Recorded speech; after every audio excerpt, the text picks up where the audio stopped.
Welcome to the podcast. I'm Rosie, channeler, psychology researcher, and guide into the deeper mechanics of reality. This is a space where we explore consciousness, perception, and what it actually means to create your life through the lens of the higher mind and non local intelligence. If you're ready to move beyond surface level thinking and understand how your reality is truly structured, you're in the right place. Stay open, stay curious, and let's begin. Today, I feel inspired to bring the work that we've been doing. I feel inspired to bring it and hone it back in to the original motivation because the information itself is very interesting, very inspiring, but there is an overall purpose to it, which is very poignant right now.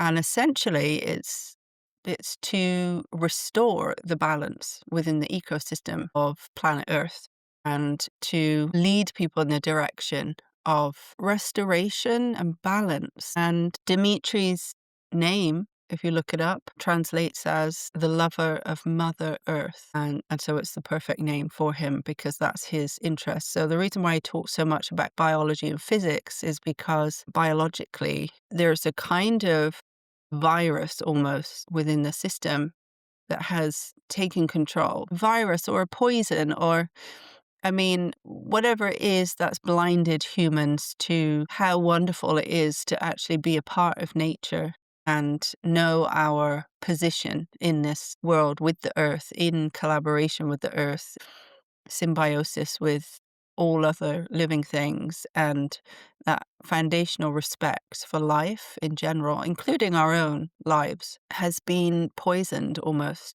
The reason why we are coming into this age is because we need to survive. We need to move in a healthier direction as humans. And I saw somebody commented on a post about abductions, and they said how, nobody's really been abducted in the last 30 years or something. You don't really hear about abductions anymore. And the reason why is because humans are so full of toxins now that they're not the prime specimens. They're so unhealthy. Why would you want to use our DNA, use unhealthy DNA that is full of toxins? And that really struck me, and I thought, wow, it's true. I think we are disturbed in a way. And I became very interested also in John Vervaeke and his message about a year ago or more. And he talks about what he calls the meaning crisis, primarily because he's a cognitive scientist who also studies philosophy. They tend to be the scientists that I'm drawn to who have a philosophy edge. They seem to be they're a bit more open-minded, and they understand the nature of archetypes, I think, and it undoubtedly influences the way that they see their work in a completely different way than pure science. And his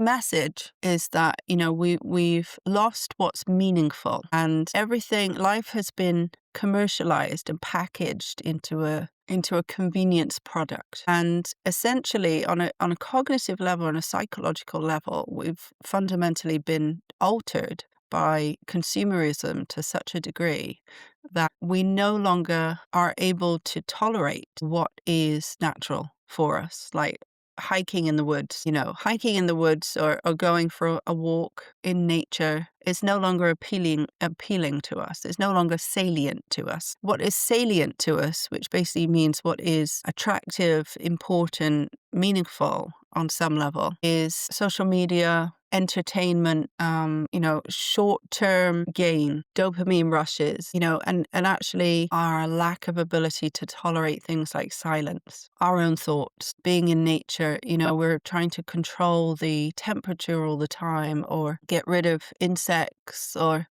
we're really, it's not about just connecting to nature. It's not about just reconnecting to nature. It's about even being able to tolerate nature. We can barely even tolerate our own human nature because everything that meant something to us, eating, socializing, community, play, has been wrapped. Basically, it's like And it's parallels what happens to the food in America, essentially. And they do it everywhere, but in America it's probably one of the worst. They take the food and they suck all the nutrients out, and then they make it like extra crunchy because your brain releases more dopamine when it's extra crunchy. And so you become addicted to it. But it doesn't fill you up. There's no fiber in there. So you never become full, but you're eternally addicted. That model has been used in everything. And I notice it as a British person who lives in America. I really notice it. You know, if we go for a walk, then you've got to have the outfit, you've got to have the water bottle, you've got to have the shoes. Everything has to be a product that you buy in order to do the thing. In England, what Americans call hikes, in England is just a walk. And we just wear whatever clothes we're wearing at the time, we just wear that. And maybe we take some water because we might get thirsty. And if it's a really hot day, then obviously we have extra water and make sure we put sunscreen on. But we don't have to have the special shoes. We don't need the special hat. We don't need special clothing. It's not a whole thing because we haven't made it into a product. It's just an activity that we do. In America, it's a product. And the same as exercise in general. Go to the gym, temperature control, air conditioning, sanitizing, wipes everywhere, machines to do the things that actually aren't as effective as perhaps, I don't know, lifting some logs or something like that. You're actually going to use way more of your body and it would be way more effective and also be mentally engaged. And again, it's meaningful to actually go outside and build something or create something or make a fire, collect logs for a fire, carry things, gather some water. You know, those things are meaningful to us as humans. Going to a gym is not meaningful in any way. And so what we think about when we think about what is meaning comes back to the 4 pillars that I was given when I went to see Bashar: beauty, identity, service, and purpose. And these are the fundamental quadrants. There are 4, I guess, so quadrants of or aspects of humanness. It's why we exist at all. And when those are coherent with each other and rooted in the whole network of existence, not just ourselves, they connect us to the whole network.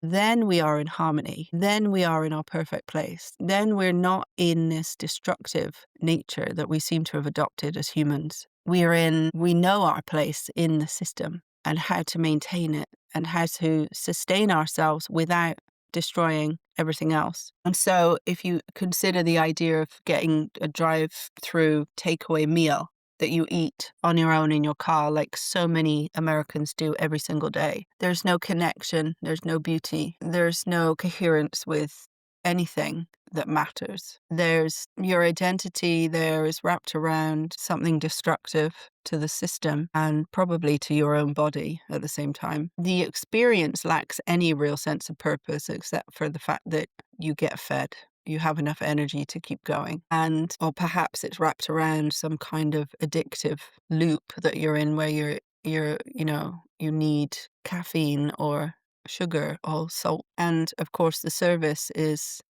I'm not talking about how you serve, I'm talking about the service to humanity is toxic because of the waste that is produced. And even if we don't acknowledge that on a conscious level, we know it on an unconscious level because we feel before we think. And so we feel it in the system that we're a part of, in the field that we're a part of, we feel it. And so if you compare that in terms of what would be considered meaningful to a human, if you compare that to the traditional value of people cooking together in their home as community, maybe you have children who are helping out, they're learning new skills. You have a sense of service to the ones that you love.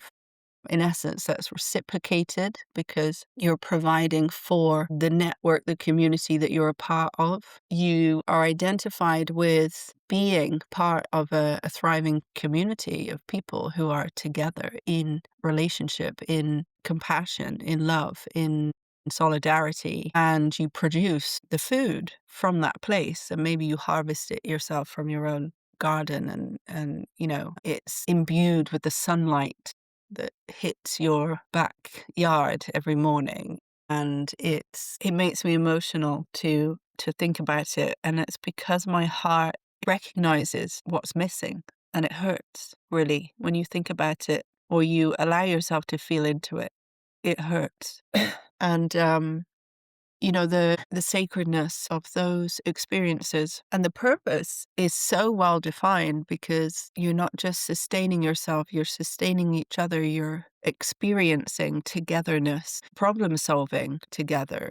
This is what humans are supposed to do. And I think the challenge really is, and partially what Dimitri is here for, is taking that and putting it in a modern context. Because we don't have to revert back to some ancient system. The future is about integrating the best of everything and bringing it forward together in a way that is the most sustainable.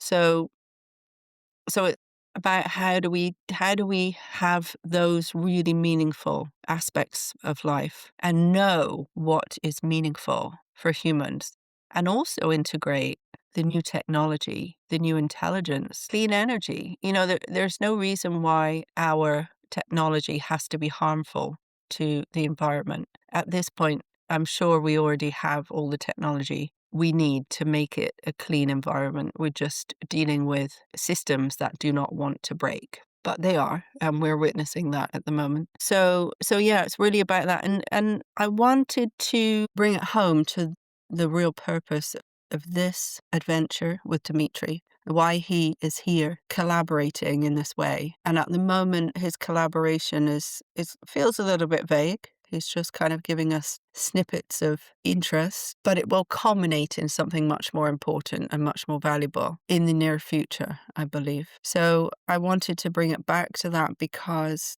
that's his message. It's not just the phenomenon of, hey, I could channel and here's Dimitri, and this information, is kind of new information or emergent information that this could be the direction we're going, and extraterrestrial life is an interesting phenomenon. It's not just that. This is about creating new systems that are sustainable for the planet and the humans that exist on the planet and everything else that exists on the planet. And he has always made it clear that that is it's not even his message, it's what he is, if that makes sense. That may not make sense, but when I feel into that, it's not a message that he's bringing through, it's what he is. He is that as an intelligence. He is something so connected to nature and in absolute adoration and such a heightened state of love and compassion for nature itself. But his awareness around it is kind of through physics, like biology and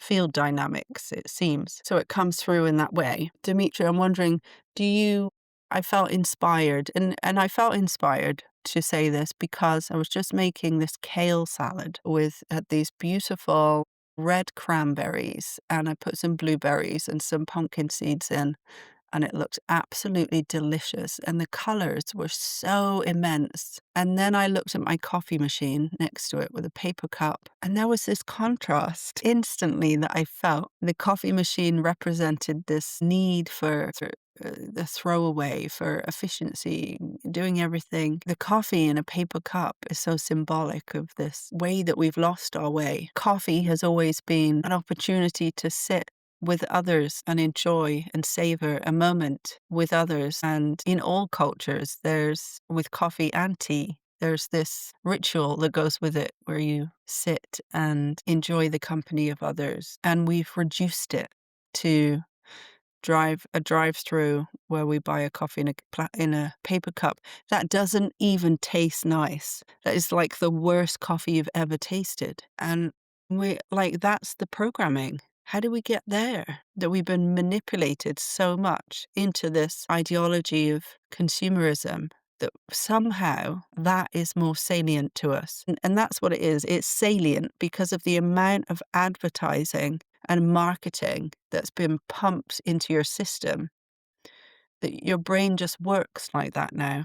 that it thinks that that's better. And it's like an unconscious process where you just choose the paper cup coffee instead of the freshly ground cafetiere at home with other people, and also you're drinking it just to cope with the amount of that you have to do, the amount of work that you have to do, or all the things that you have to hold up in your life, and the ways that you have to sustain yourself. You just need more energy, more energy. But the lack of energy isn't from the things having too much to do, it's from the quality of the things that you're doing and the fact that they're not authentically aligned with who you are as a human, not just as a person, individual, but as a human in general. So, Dimitri, do you have anything you would like to share to add to this message in terms of your relationship with us, what I have shared? We will succinctly describe to you the process by which you disseminate through the archetypal nitrous or notrous or nitrous, it feels like, nitrously sanguinated epistemic neurological cortex. This is a distinct process that considers only one format of evolutionary tract in terms of its diamorphic resonant attributes through form and matter personification. To delineate the idea succinctly, we ask you to examine your initial relationship to form in a way that is usual for human nature. Okay, I can do that. And now we will ask you to define one abstract notion of that form, perhaps the position in which it sits. Yeah, okay, I can do that. And now define it in a more material way, perhaps sense yourself touching it, feeling the texture, examining the surface, abdicating the ongoing plethora of variable elements. Okay. And so once you have this state of being, the personification of the matter becomes normative within the field. This is distinctly separate to diamorphic resonance patterns that sequentially organize matter efficiently in time and space networks without boundary formations that are in accordance with dialectical transformation or superimposition in terms of your naturalistic studies. And so you should gain a perspective here of the differences between what you perceive to be real and what is actually manifested. It is a formulatory code expressed through normative propositions that are not directly sourced from the field itself, but superimposed upon it by your dialectical thought processes that happen to inhabit a postulation upon which you succinctly define yourself at the center of it all. You are transformed when you begin to redirect the energetic assumptions from which you postulate the observations you carry. Only then can you break the normative pattern into a more state of what you might call expanded consciousness that does not delineate the form in a normative manner, but in a dialectical manner that is more succinct with the field from whence it came. In this essence, it is a mirror image of it, not a direct formulation composed from the material from which it directly expands. Taking one step at a time, Rosie, and we will see you soon for another activation. Okay, so that was not relevant to the topic. I don't know. Maybe it was relevant to the topic, but it felt like it wasn't, but maybe it was. And I've just looked up at a piece of paper and it says crystals. So I'm putting that in there just in case that is synchronous. Well, it will be synchronous in some way, but in case that points to something meaningful. He just said archaic representations of time. Yeah, I guess they are, because they're literally physical representations of matter being formed over time, aren't they? Yes, indeed, he said. And of course, we use them in clocks as well. He said that's not such a succinct representation of the metaphor. True. I think you're right. Of course I am, he said. Of course you are, Dimitri. So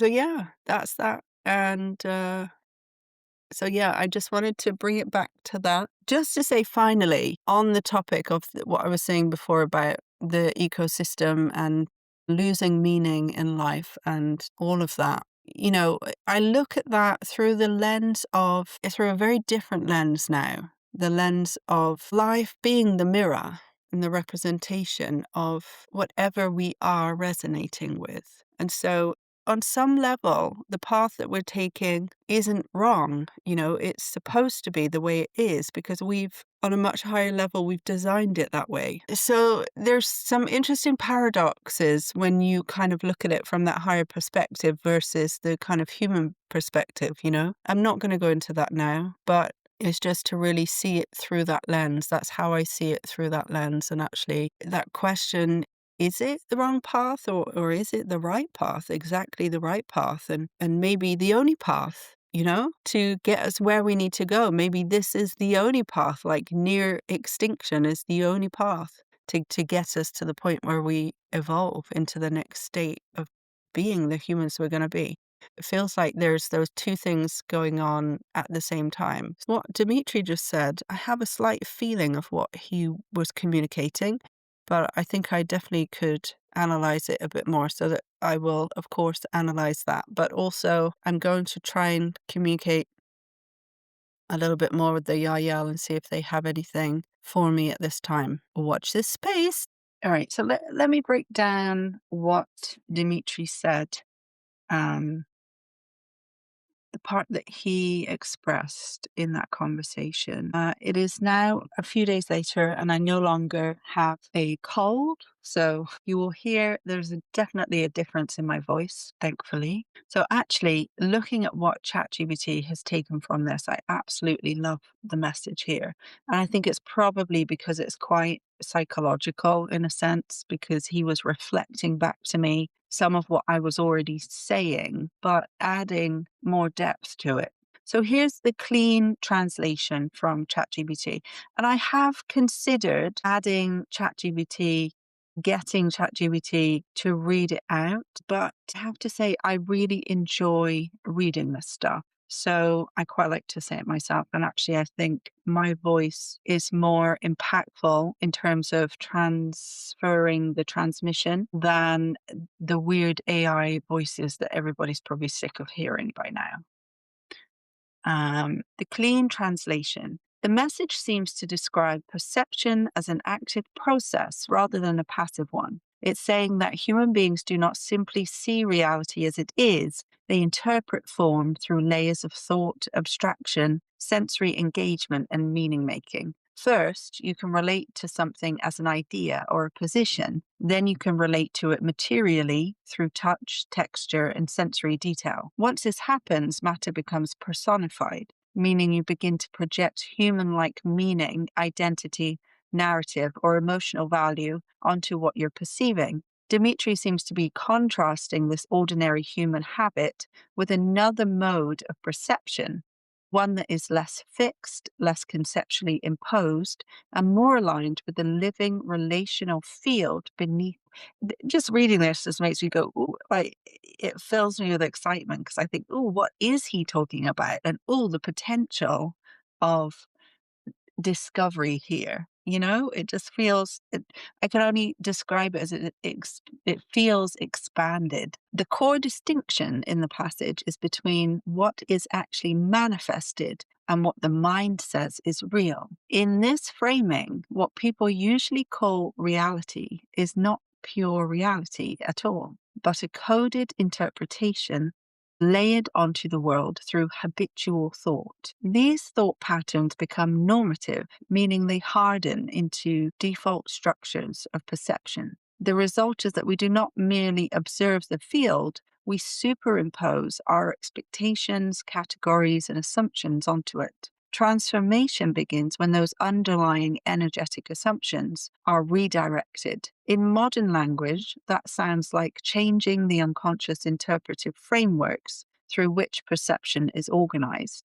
Once those assumptions shift, consciousness becomes more variable, less rigid, and more able to mirror the field directly rather than only reflecting prior conditioning. So, I mean, it's kind of fancy wording in a way, but I think it's describing what we all understand is, our beliefs create our reality type of thing, which is, if we're into this kind of stuff, we understand that, right? So there are a few etymological decoding references here of unusual phrases. The first one, obviously, was the nitrously sanguinated epistemic neurological cortex. This phrase sounds less like a literal anatomical statement and more like a layered symbolic description of cognition. And I mean, this is what he does is he takes words related to anatomy or biology or physics and uses them in a symbolic way. Now, I think that's because he's training my brain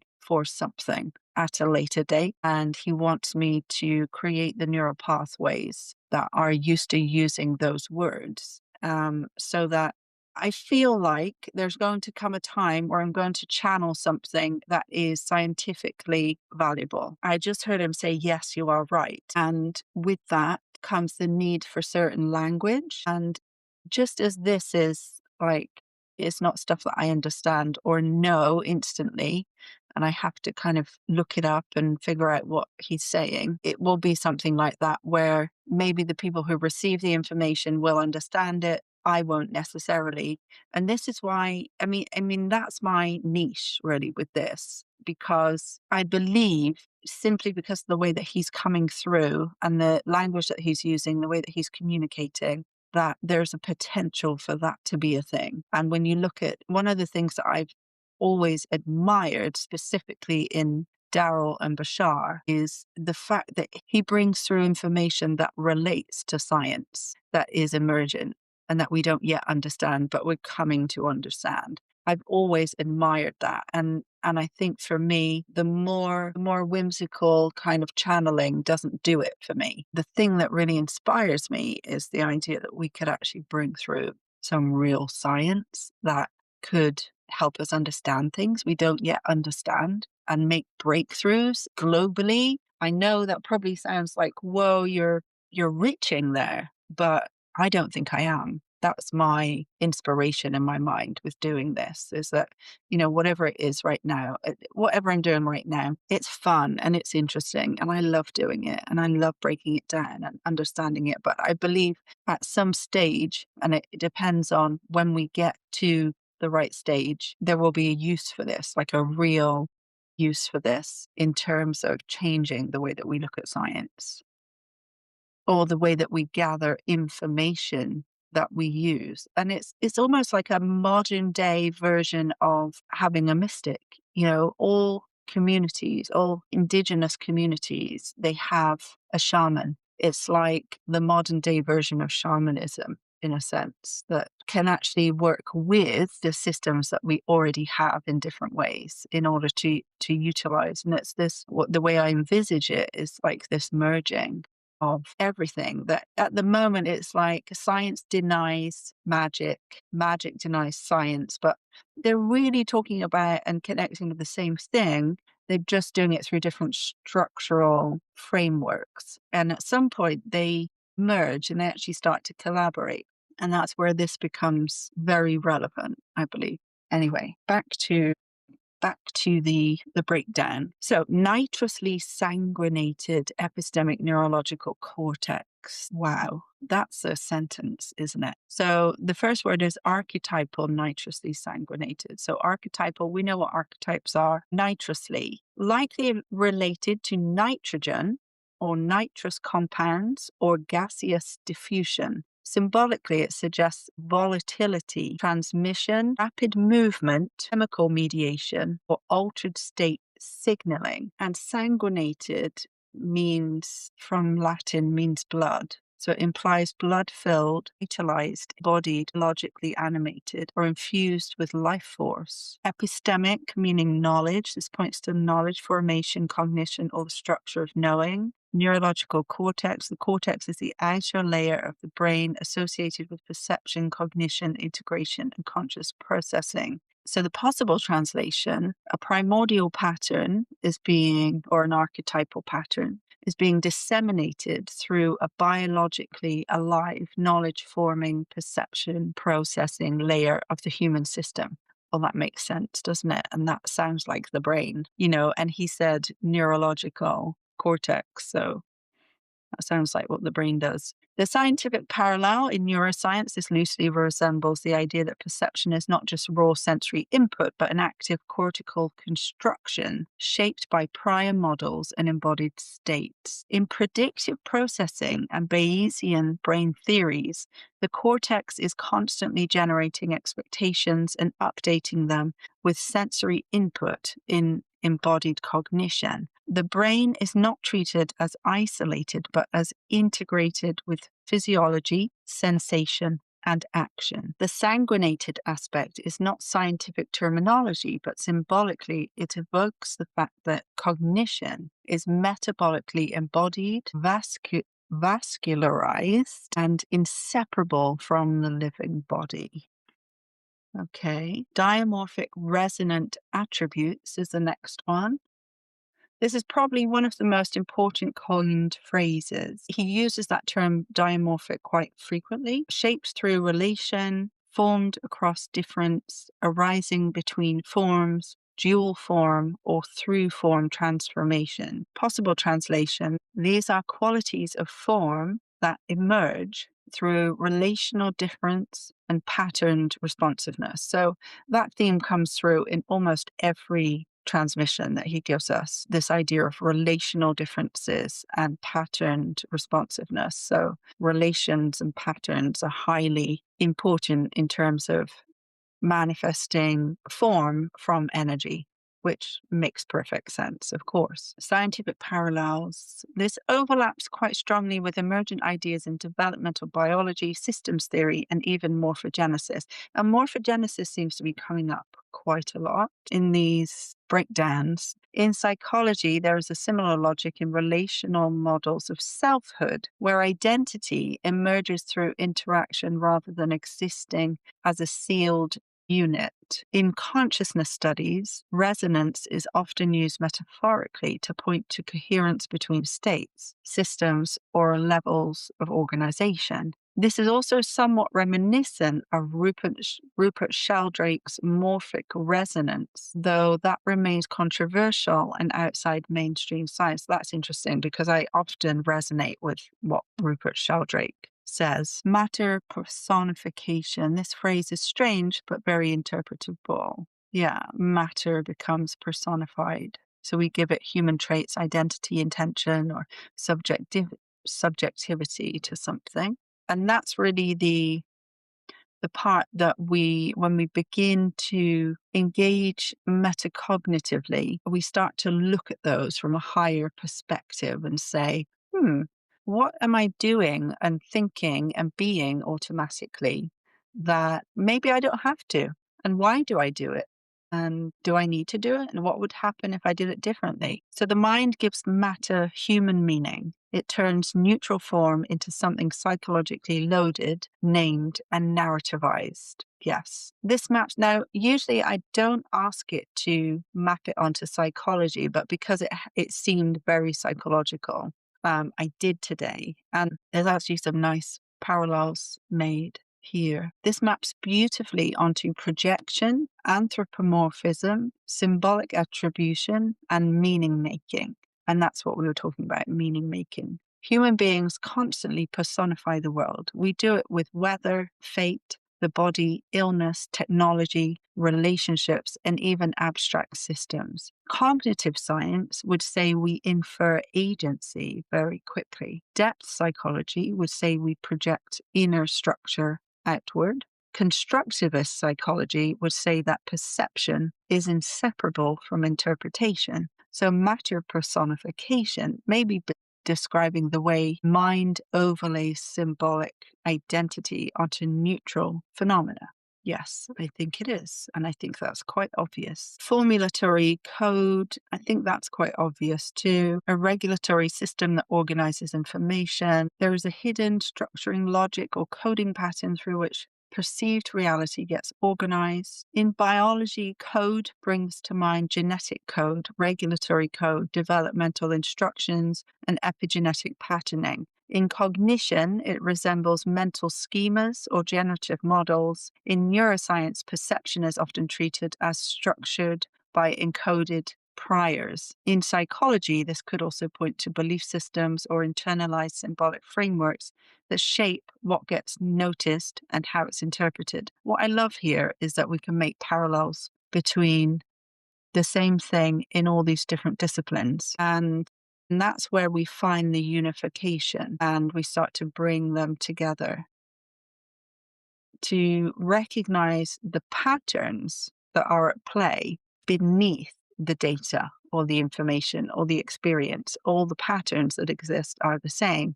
And when we engage with the pattern, then we kind of have dominion over all of the things at once, or we're relating to all of the things at once. The outcome becomes less important. It's the instructions, the set of variables and instructions that we're working with. I mean, in kind of woo-woo spiritual language, that would be like, it's the energy kind of thing. It's a little bit more complex than that, I believe.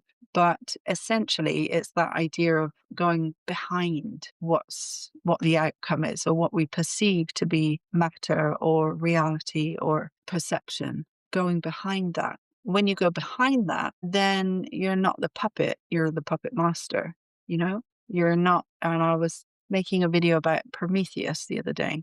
You're not just the clay being formed into something. You're Prometheus. Now you're Prometheus. You're both the maker and the outcome. I keep seeing 222. It's 2222 on the clock. Keep seeing 222 today. I've seen it in the last hour. I've seen it about 4 times.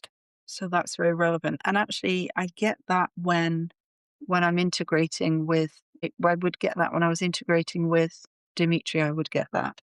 And also the Lover's card in the tarot, which is about, the two sides coming together.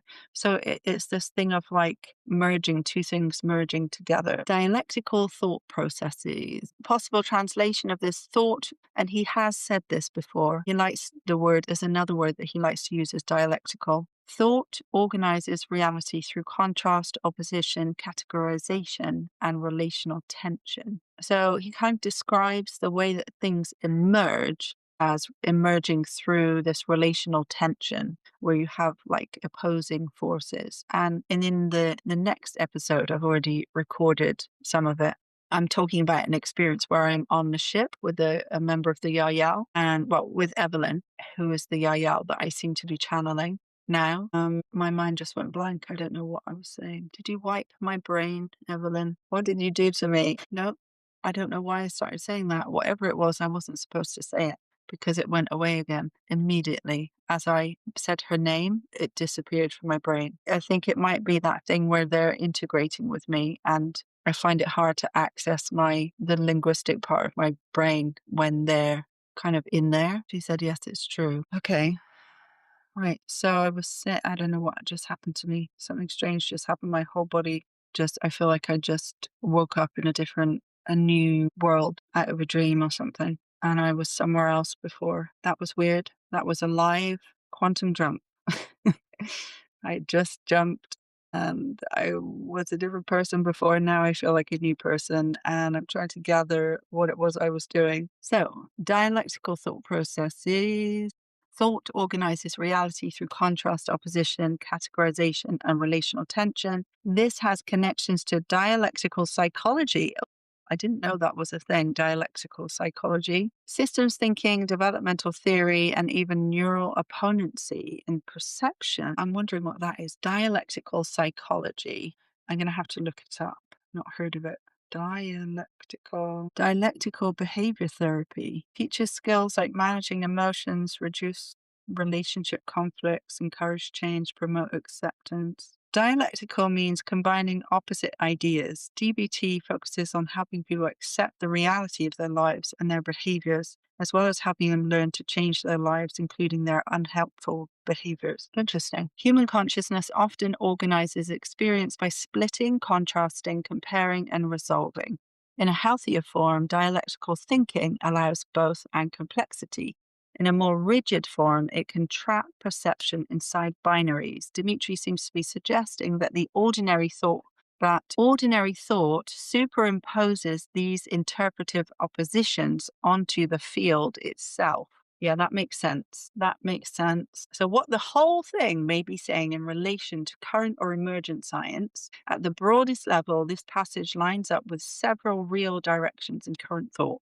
In consciousness studies, it resembles the view that perception is not passive reception, but active construction that aligns with predictive processing, enactivism, and embodied cognition. The brain is increasingly understood not as a camera, but as a model building system. In psychology, it strongly parallels schema theory, projection, attribution, constructivist approaches. The message repeatedly suggests that what we call reality is partly shaped by our interpretive assumptions that is very close to modern understandings of how beliefs, expectations, and emotional conditioning organize experience. In biology, their emphasis on form, pattern, and sequential organization resonates with morphogenesis, systems biology, and developmental regulation. Life is no longer viewed as genes acting in isolation, but as a dynamic pattern formation across network signals, tissues, and environments. Physics, the field language, is more metaphorical than technical, but it does resemble a shift away from object thinking towards relational thinking. Modern physics already treats fields and interactions as fundamental in many contexts. Where Dimitri seems to go further is in suggesting that consciousness and perception participate in how reality is experienced as form. Well, that's what all of us non-science people, we already know that. There's no question. The most coherent plain English synthesis is human beings usually mistake their interpretation of reality for reality itself. We first relate to things conceptually, then sensorily, then symbolically. And in that process, we project our assumptions onto the world. Those assumptions become normative patterns of perception. But if we become aware of the assumptions beneath our observations and begin to shift them, then consciousness becomes less rigid and more responsive. At that point, perception starts to mirror the deeper field of reality more accurately, rather than simply replaying the conditioned patterns of the mind. Oh, I love that. I love that. Such a well articulated explanation of this idea that we create our own reality, essentially. And I think obviously that takes away a lot of the scientific relationship to it, that plain English explanation. And I think there's more. If you were science minded, there might be more science in there for you to understand in the original transmission. But this makes perfect sense. And I love that. So I'm just thinking in terms of what the conversation was about. I was saying that, we've kind of been tricked into living these lives that don't really have inherent meaning. And I guess what he's saying with that is, in response to that, is that, yes, we've become focused on this kind of layer, and we see everything through that lens. And actually, once we start to break that down, we become more aligned with consciousness itself, and life becomes more flexible. It really feels like, with this whole idea of what we've come to be as humans, and I have to say, living in America is like the poster child for this way of life. It's like you take something that's kind of organic and flowing, and you just box it into like a rigid structure. And now it only moves in a very limited way. And it's a bit like putting an animal in a cage, I guess. It's like putting animals in a cage or being born in captivity. That's all you know. You don't know that you have the potential to be more wild and run up trees and run around the forest and eat bugs as you find them on the ground. All you know is captivity. All you know is being fed whatever the human gives you and having only this space that I'm allowed to move around in, and not having any relationship to the natural forces that exist outside of this confinement is kind of like that in a sense. And I think what we're learning is to break the cage. And, when I engage with that idea, what has started to happen recently, this idea comes through fairly frequently about what our potential is and the oppression that has been put upon us by a very small group of people. And I feel so sad about it. I just feel like my heart is aching sometimes for what has been done to humanity. It hurts, on a kind of very deep level, it hurts. But at the same time, that's why I say I try to have the perspective that maybe this is the way we chose, and we chose this way because this is the only way and the best way to get to that expanded awareness. It's another path of experience of what it means to be human in different conditions, and experiment with how to manifest energy in different ways and what that feels like, and how we transform ourselves out of that, and all of that. There's layers to the feeling, there's layers to the experience and the understanding of what's happening and what's happened. So yeah, that was an interesting, a more emotive perspective, more emotive conversation today. Next up, I am talking to the Yao. I believe that's the next episode. I'm talking to the Yao a little bit more nowadays. They have a very specific niche, and that seems to be botanics. And I did create that previous episode on botanical hybridization. There's something about that that's very relevant. Botanics and detoxification of the earth. They're very precise in their message, what they want to share, I feel. And I don't feel like they're very interested in sort of giving us general information. They have a mission, and they're here to share the information and collaborate with us in a very specific way. That's the energy that I get. And it's not like Dimitri is like more like a library, like a source of information that if I'm wondering something, I can just call on him and say, hey, how does this work? What's this about? What do you know about that? The Ayal, they've got a mission, they're doing a thing.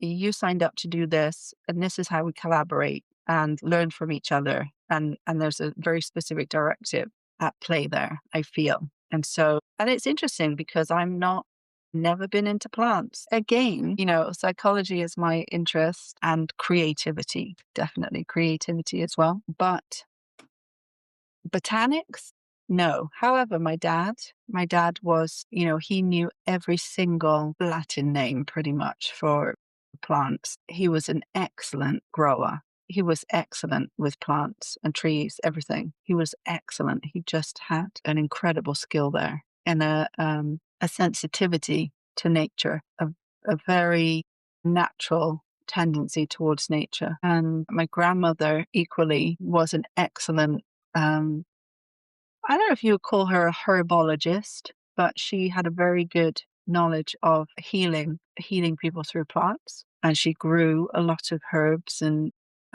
plants for that purpose. So I have that in my genes somewhere. My mum likes to grow things. She has a pretty strong awareness of plants and things like that, but it's not her passion so much in the same way, I wouldn't say. And me, I've just never had an inclination towards, obviously I have a sense of morality, and I think that plants should exist and thrive, and we do need to take care of our planet and all of that, and nature predominates our own egoic desires. I do believe that. But I've never really had an interest in ecology or marine biology or growing. I'm terrible at growing, actually. I'm actually terrible. I'll admit it. Absolute failure at growing things. I've failed every single time I've attempted to grow anything. I'm not good at it at all. So